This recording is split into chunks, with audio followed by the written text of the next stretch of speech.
Do you remember when you were a little kid and spent hours building Legos? Do you still do it sometimes? Well, now you can do it on the computer, and even though there is some magic in sitting with these blocks in real life, LEGO Worlds is actually pretty fun.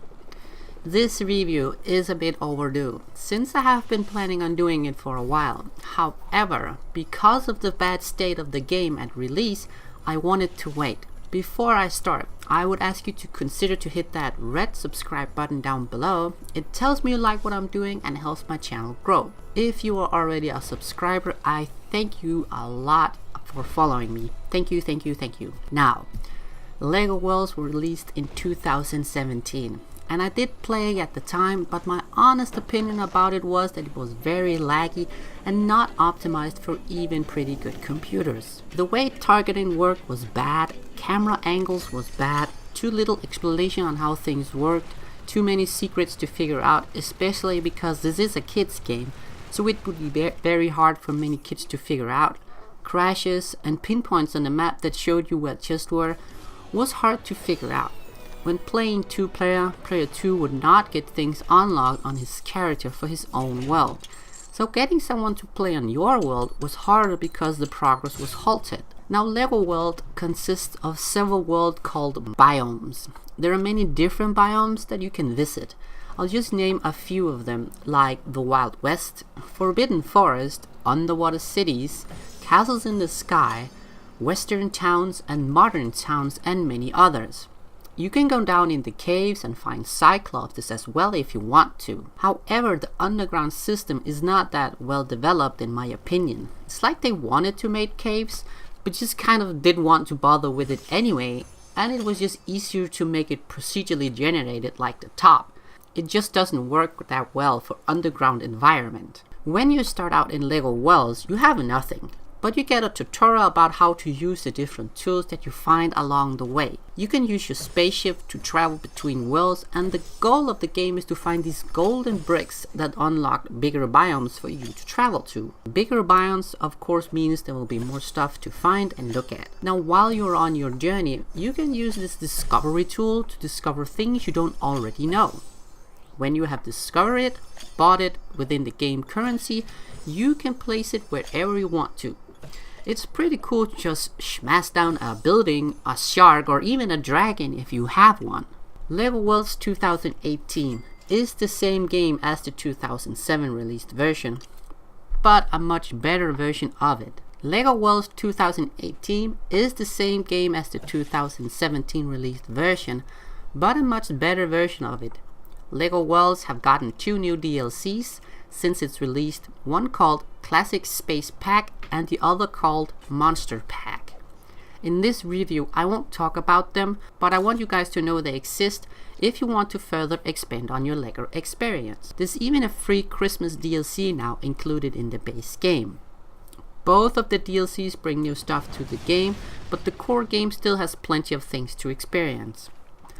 You also get free buildings sometimes when you log in, you can claim, which is pretty cool. LEGO Worlds still has its issue, no doubt about it, but it's more polished now. Running better and many quality of life improvements have been made. The menu has a search option now, and while you need to know what the item is called, it still makes it easier to find a specific thing you need. There's also been implemented boxes in the menu, so if you just want animals, you can press that and get all your unlocked animals to show.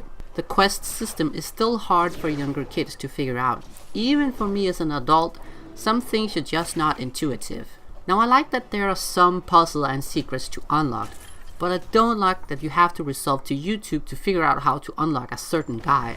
Some characters are locked behind other things, and it's just not explained that well how to progress. That can make it hard and frustrating for an 8 to 10-year-old to figure out. I feel like there should be 2 options, one for the people who like the puzzles and another option with more hand-holding for younger children. There's no easy, medium or hard mode in this game. You will quickly find out that you can discover almost anything in the game.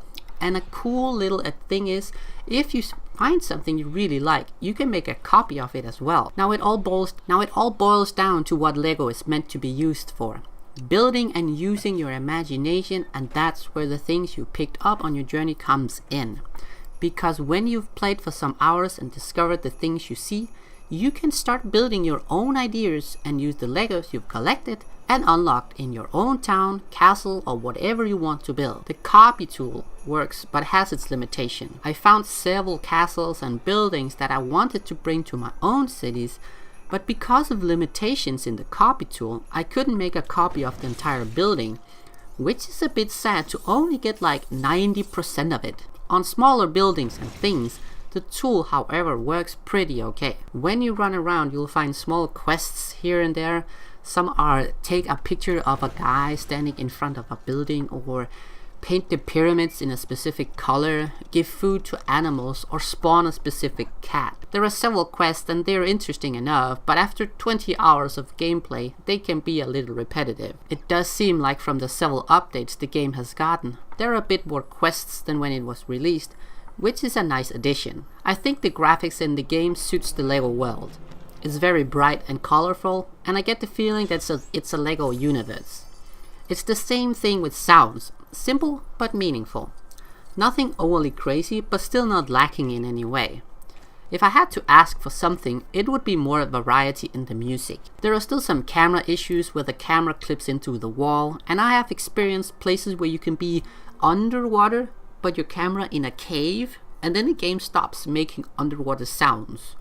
It's small things, but I want to mention them anyway. The game is pretty children's friendly. You still take damage if you get hit by a monster or animal, but it's like small hearts you lose, and if you die in game, your Lego guy just falls apart and you can go again.